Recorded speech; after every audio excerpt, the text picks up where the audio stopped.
करें तो एलआईसी का जिक्र करना होगा। नतीजों के बाद एलआईसी के शेयर में जोरदार तेजी यहां पर देखी जा रही है और नतीजों और तेजी के पीछे पूरा विश्लेषण लेकर आए हैं हमारे सहयोगी अभिषेक सत्यव्रतम। अभिषेक, बताइए यहां पर 7% के पार की तेजी एलआईसी में।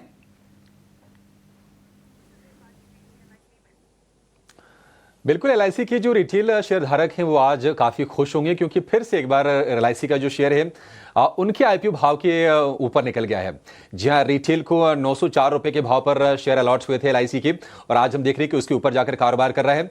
ट्रिगर ये है कि एलआईसी के जो नतीजे आए हैं वो काफ़ी दमदार आए हैं। स्पेशली अगर आप प्रॉफिट के नंबर देखेंगे तो 38% के आसपास का उछाल है सालाना आधार पर और चौथी तिमाही में प्रॉफिट जो रही है 19,013 करोड़ रुपए का आंकड़ा निकल के आया है। इसके अलावा जो अहम कुछ की मैट्रिक्स हैं, एपीई यानी कि एनुअल प्रीमियम इक्विवेलेंट, इसके अलावा new business premium, VNB value of new business, ये तमाम आंकड़े अनुमान से बेहतर साइड पर रहे हैं। मार्जिन को लेकर थोड़ा सा तनाव जरूर है, लेकिन ऐसा लग रहा है कि आगे जाकर मार्जिन की पिक्चर भी बेहतर हो जाएगी। डिविडेंड की बात करें, कंपनी ने 12 रुपए प्रति शेयर के डिविडेंड का भी ऐलान कर दिया है।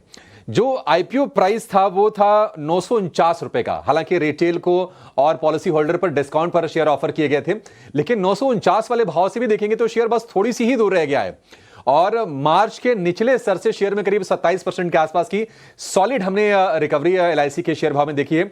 730 रुपए का भाव हो गया था मार्च में गिर के और अब ये 930 रुपए के ऊपर जाकर कारोबार कर रहा है। जो ब्रोकरेजेस हैं, स्पेशली मैं मैक्वारी का जिक्र करना चाहूंगा, काफी ज्यादा बुलिश साउंड कर रहे हैं और उन्होंने आउट परफॉर्म की रेटिंग के साथ 1215 रुपए का टारगेट दिया है और ये जो टारगेट है कल के क्लोजिंग प्राइस से करीब करीब 40% ऊपर का है, तो काफी ज्यादा बुलिश है।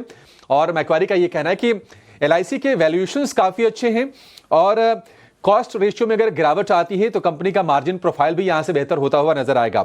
बाकी अगर आप देखेंगे गोल्डमैन सैक्स की न्यूट्रल व्यू है, 880 के टारगेट उनके हैं, हालांकि भाव उनका नीचे का है। मोतीलाल ओसवाल की बाय की रेटिंग है शेयर को लेकर और उन्होंने 150 रुपए का टारगेट दिया है एलआईसी के शेयर को लेकर। लेकिन कुछ कुछ चीजें हैं जिसको लेकर थोड़ा सा ना आपको जानना चाहिए, उनको समझना चाहिए, थोड़े सतर्क रहना चाहिए। देखिए, वीएनबी, एपीई, ये सारे आंकड़े अनुमान से बेहतर तो आए, लेकिन न्यू बिजनेस प्रीमियम की बात करें तो उसमें सालाना आधार पर 9% के आसपास की गिरावट है और ये 70,000 करोड़ रुपए पर रहा है। रिटेल एनुअल प्रीमियम इक्विवेलेंट यानी कि एपीई की बात करें तो उसमें भी गिरावट आई है, 15,000 करोड़ से घटकर 13,500 करोड़ रुपए का फिगर आया है। और वैल्यू ऑफ न्यू बिजनेस, ये भी एक इंश्योरेंस कंपनीज को जज करने का बड़ा ही अहम मैट्रिक्स होता है, उसमें 14% के आसपास की गिरावट आई है, 3,534 करोड़ रुपए का आंकड़ा आया है। तो ये आप थोड़ा सा ध्यान रखिएगा जरूर। हालांकि अगर हम शेयर की बात करें, एक महीने में शेयर आपको करीब करीब 15% ऊपर दिखेगा, 6 महीने की चाल देखेंगे तो आपको सपाट दिखेगा, लेकिन अगर आप मार्च से देखेंगे तो 27% के आसपास की सॉलिड रिकवरी हमने एलआईसी के शेयर में देखी है और एक साल में थोड़ा आपको नेगेटिव परफॉर्म करता हुआ दिखेगा। 8% नेगेटिव रिटर्न आपको एक साल की अवधि में दिखेंगे। कुल मिलाजुलाकर नतीजे अच्छे हैं, सपोर्ट कर रहे हैं और शेयर आज तेज रफ्तार में लगाकर रिटेल शेयर होल्डर्स के आईपीओ प्राइस के ऊपर जाकर कारोबार कर रहा है। अभिषेक, शुक्रिया तमाम डिटेल्स के लिए और गौरांग से बात करना भी बहुत ज़रूरी होगा। गौरांग, अब आपकी क्या राय बनती है? पूरा विश्लेषण और ट्रिगर्स और फैक्टर्स यहाँ पर हमारे सहयोगी ने समझाए हैं, लेकिन जो आपको इस वक्त सुन रहे हैं और आपकी कवरेज और नोट के हिसाब से भी बताइएगा एलआईसी पर क्या कवरेज है आप लोगों की?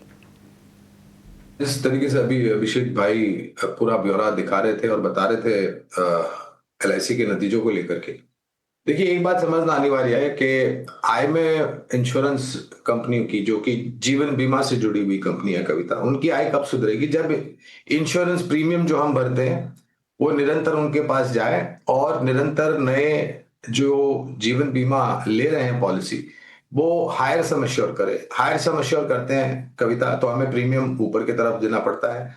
कंपनी जो होती है जीवन बीमा से जुड़ी हुई, जैसे कि एलआईसी है, एचडीएफसी लाइफ है, आईसीआईसीआई प्रू है, एसबीआई लाइफ है, उनके लिए आय यानी कि आवक, इनकम बन जाती है।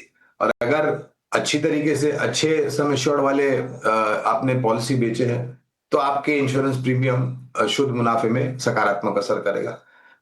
ये चारों ही कंपनियों पर जिसके नाम मैंने अभी लिया है, LIC, HDFC Life, SBI Life, ICICI Prudential Life, इन चारों पर हमारी खरीदारी की राय है। सिर्फ एक ही राय ये भी जोड़ना चाहूंगा कविता कि अगर आप यहाँ पर निवेश करने का निर्णय लेते हैं तो आपके निवेश की समय सीमा कम से कम 2 से 2.5 साल होनी चाहिए, अगर आपको सकारात्मक रूप से निवेश के ऊपर मुनाफा कमाना है तो।